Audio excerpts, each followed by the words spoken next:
So I'm the president of MarketPro. We do executive search and contract staffing, and I've been doing this since 1999, so a long time, and I've negotiated compensation for more than 1,000 people in their career at this point in time. I actually stopped counting when I hit 1,000, that was a while ago. So if you have questions, please raise your hand at any point in time and ask them. Our firm overall is a group of marketers that have decided to become recruiters and help people find their dream job. So the situation that you guys find yourself in is very interesting because I just said that marketing is where it's at. It's a very exciting time to become a marketer. And yet most of you probably find yourself in a pretty difficult spot. College education is more expensive today than it's ever been. How many of you think going to college costs a lot of money? Awesome. Great. I'm on target. And the world is changing, right? So digital is moving at an ever-increasing pace. We're working on searches today that we never even knew were going to exist 5 years ago. So the type of positions that are out there change. And most universities are doing the best they can to keep up with that pace of change. But the reality is it's moving too quickly. And so as the cost of your education is going up, the relevancy of your degree is going down. But that's okay, it's just not all bad news. It's not 2008, and there are lots of marketing jobs out there. So it's actually a very good time to be entering the market, whether you're entering this year or next year. You just have to understand that where you are, and there was a point in time when you were in high school, right? And then you went to college, and it was this whole new world that opened up, and it was very difficult. Going from college to the real world is a much more difficult transition and requires much more hard work than the last transition we went through. So for organizations, what that means, since your degree is less relevant than it might have been before the digital revolution, is they've got to train you. And so they're going to invest in you, and they're going to help you learn what you need to know to be productive in their environment. So can anyone tell me what the job is of an employee, every employee? Anyone want to guess? What's your job as an employee? It's that simple. Right? At the end of the day, your job is, whether you work for Coca-Cola or whether you work for a small company, your job is to make your shareholders money. Right? And the reality is, when you first enter and you don't know as much as some people that have been in the industry for a long time, the organization is going to take time to invest in you and train you. Now, it says up here we talk about generational bias. Does anyone know what that means? What is the perception of millennials in the workforce? Anyone want to jump in and take a stab at that? Okay, what else? Yes, so we hear those two things frequently, lazy and entitled, right? And the reality is, every generation that's ever come out, the older generation never liked them, so don't feel like it's just you guys. Right? The change is now there's so much easier because of social media and what we can do from a marketing perspective. It's so much easier to complain than it used to be, right? So it's not that your generation is any more or less liked. It's just that it's a lot easier for people to put information out there about it. But there is, from organizations, and I talk to CMOs every day, every week, there is a perception that millennials come in and want to have it be easy, want to have it handed to them, and are, to someone who, I wouldn't want to have to say it, someone out there said, are lazy. And I have even heard someone say smartphones have ruined the generation. Right? So I don't know if that's true or not, but what we also know from that is there's a huge opportunity in that. Because if you can come into an organization and be the opposite of that, and be the person that gets in early, works very hard, adds value, asks right questions, follows direction, you're going to be able to move up much faster than your peer group, right? You can look at that as there's a generational bias against me, or you can look at that as I have an opportunity because my peers might not be as aggressive as I am or as career-focused as I am. I have an opportunity to get ahead, right? There are 60 to 75 of you sitting in here today, and there was about 120 people signed up. Some people thought that the weather was too cold to make it. Right? So you guys are all ahead of the game just for the fact that you're not in that group.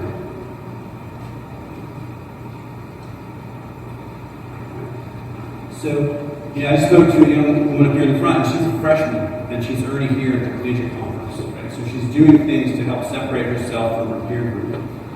And you want to do everything you can to work through college, to get the internships that are going to hopefully pay you, but most importantly, give you good experience. And start to build your network of people that you know. The AMA is a great way to do that, right? And understand how to build a resume. How many of you are getting interview training at your college or university? Very interesting. So that was not offered when I was a college student. I won't tell you how long ago that was, but it was a while ago. And how many of you are finding that interview training is valuable and that it's giving you good opportunities to do better in the interview process? Okay, and how many of you find that the interview process is very different than the training you received? That's good. That's very encouraging. I'm glad to hear that universities are doing that. So when you talk about compensation, right, there's a big disparity. It's not just entry-level people. It's everybody who negotiates compensation. Someone who's a senior-level executive, or someone who's more mid-career, or someone who's entry-level. For the person who's the candidate, it's a very personal experience. It is really a question of how much am I worth, right? How much is this degree that I've worked really hard to obtain worth? How am I going to provide food, shelter, car on a day like today, heat, right? Am I going to be able to go buy lots of shoes? Whatever the case is, it defines who you are, defines your lifestyle in many cases. And for the company, there's nothing personal about it at all, right? Your job is to come in and help them make money, provide value to shareholders. Am I getting a good return on my investment? Am I able to grow my business based on the talent that I'm acquiring? And that's really the question they're asking. And most organizations are not trying to acquire talent as cheaply as possible. Most organizations are trying to acquire talent at a rate that's fair and allows them to acquire the best talent. Most organizations also aren't looking to overpay either. Any questions? All right. So we talk about winning at salary negotiation, right? And how do you win within the process? And this is true for any negotiation, whether it's salary or any other. The person who gives a number first will lose the negotiation. So what you want to do is not to be the first person to give a number. Because the reality is you don't know the salary range. You don't know what their budget is. And you may offer them a number that's less than they're willing to pay. We coach our executive level candidates all the time how to do this and to not be the person that gives a number and to not negotiate at all. We want to negotiate on their behalf. And every time they don't listen, which amazingly happens when people don't listen. I haven't figured that out yet. Every time they don't listen, they leave money on the table. We could have gotten them more than they got for themselves.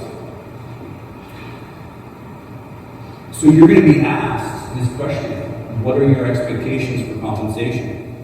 And you're also going to be asked, what have you made before, right? What did you make at that internship? And so share with them in detail and be completely honest and transparent. It's far too easy to check today, right? Back when I was your age, we could exaggerate that number a little bit, and it was hard to prove whether or not that was the case. You can't do that anymore. It's too easy. Access to information is too great. So give them exactly what you made. Give them the history. And when they ask you what you're looking for, this is the most important part of the conversation. This is the beginning of the negotiation. Right? You don't even have the opportunity yet. They haven't even decided to pick you, but you're already negotiating. I'm only looking for what's fair, based on my background and experience, and the requirements of the role. Now, about 80% of the time, you'll actually get away with that. If you were interviewing with me, I wouldn't let you do that. I would push you a little bit harder and force you to give a number. So make sure you have a number prepared of what you expect for the role, and make sure you've done some research on what compensation is and should be relative to the role that you're interviewing for. But if you can make sure that you get to the offer of the opportunity and you have not yet to give a number, you'll be far more likely to have a positive outcome. Okay?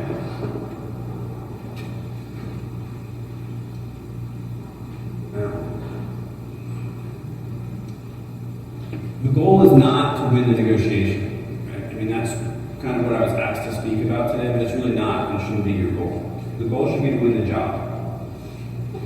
And understand that as part of that, you're going to build your career. And your first salary that you make as an entry-level person is not the most important one. The salary you make, and I know that's hard to hear because you've spent all this money and time in college and want to maximize what you're earning when you graduate. And I'm sure your university has shared with you questionable data about what those numbers should be. But the reality is you want to win the job that gives you the opportunity to learn the most and to grow as much as possible as a professional.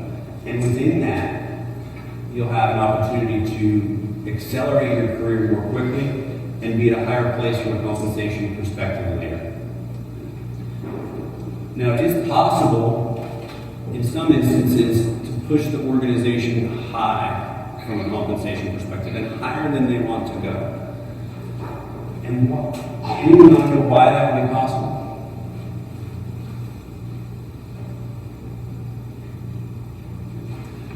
So, organizations get busy. And if they're looking for talent, a lot of times that's because they're too busy. And many times they interview too few people. And if you come in and really impress, and the people that you are interviewing against totally did an awful job, and they get through a full interview process and you're the only candidate they want to hire, you have a lot of negotiating power. And you may or may not even know it. But if they offer you a salary and you push it up too high, right? You push it up to a level where they were willing to go because they're in a lot of pain. What happens the day you start is their expectations are different. So they may have been willing to give you 6 months to train, get up to speed, and learn and become a productive part of the business. You've pushed their expectations past their comfort zone, and so now you magically have 4 months. So you can actually push your salary up to a level that hurts your opportunity for success.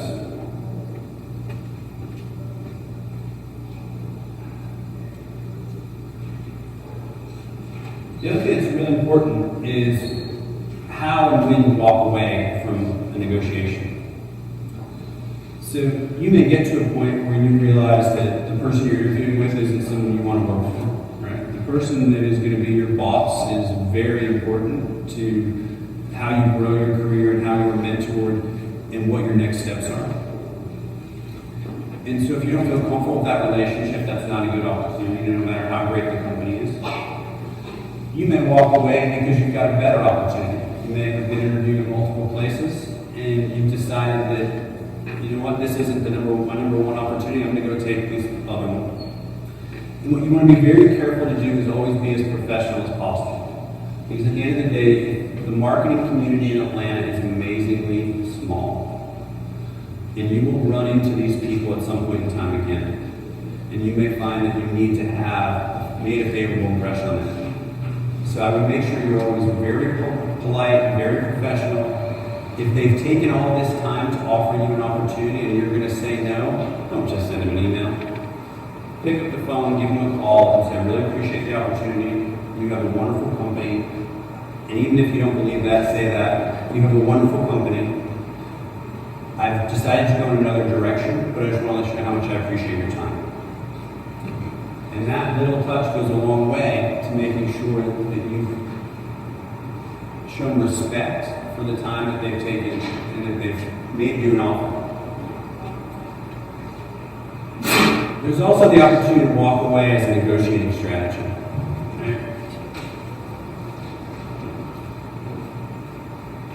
So if you are talking about salary negotiation and you get an offer,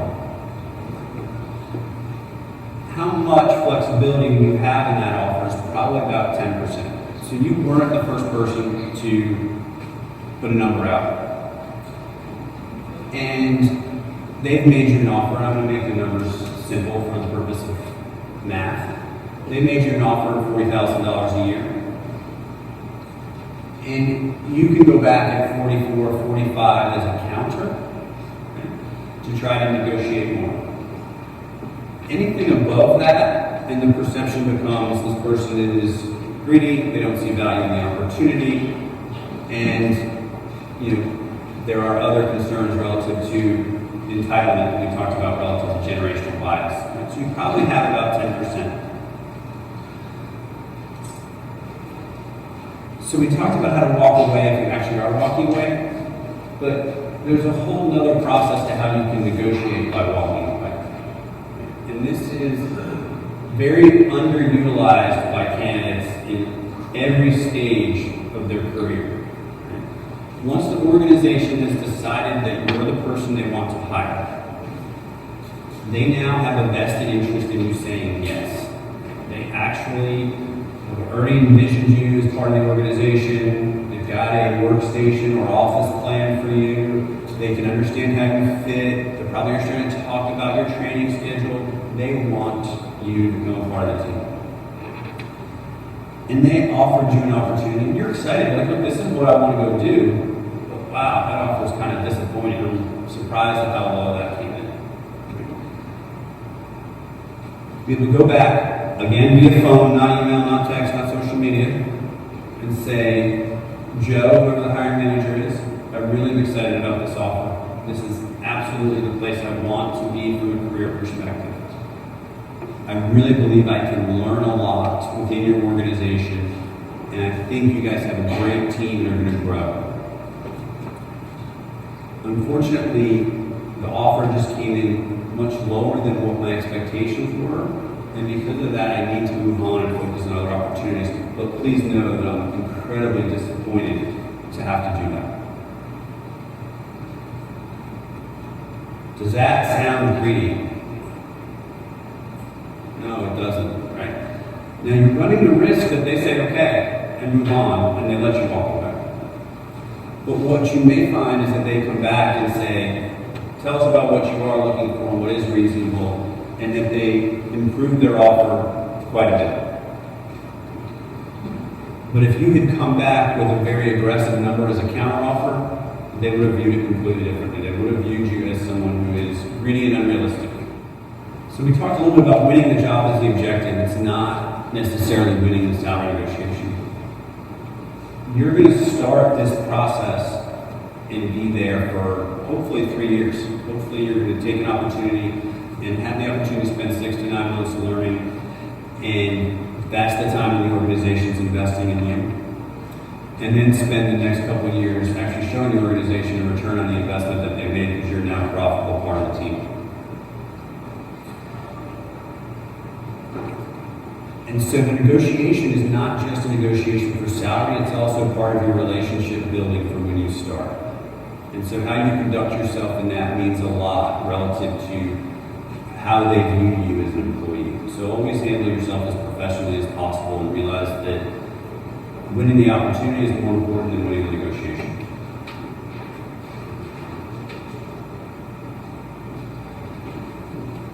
So I'd be interested in knowing this. What are your universities telling you as far as what you can expect to make when you graduate? How many of you think that entry-level salary for a marketer is below $35,000 a year? And how many of you think it's between 35 and 45? And how many of you think it's between 45 and 55? Okay. And how many think it's more than $55,000 a year? So right now, the average starting salary for someone who is less than a year of experience, being entry level, coming out of school is exactly $33,000 a year. And the perception of most people coming out of school is that it's higher. And so that is a lot of the disconnect we see when we're talking to our clients about compensation as it relates to their entry-level talent. Is that there's a big difference between what we see as the right amount that we can invest in this opportunity versus what they see as what the number is that they'll need. Now, there are always organizations that pay more, and there are always organizations that pay less. That is the current average. So that is not hopefully going to be the most you ever make in your career. So really look at that first opportunity as, yes, I want to make a good amount of money, but the most important thing for your first job is what you're going to learn.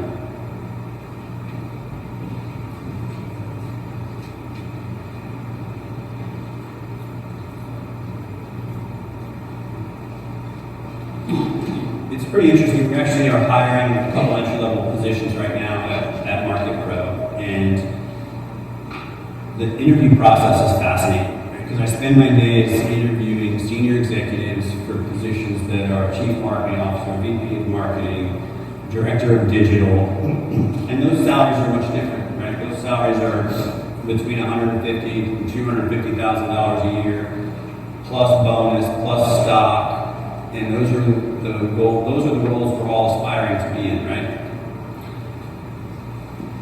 And so then I take a step to a world that a lot of our team deals with, because we also do contract staffing, right? But to the world of interviewing people that we're looking for our team that are entry level. And it's amazing to me how few people know why they want the job they're interviewing for. And I don't know if that's one of the interview questions you're being trained on, but it's absolutely the first question they'll sit down and ask you. What do you know about us and our company, which I'm sure you're told to go out and prepare for, and why do you want this job? If you can't explain to me why you want to work here, I honestly can't think of a reason why we would want to invest.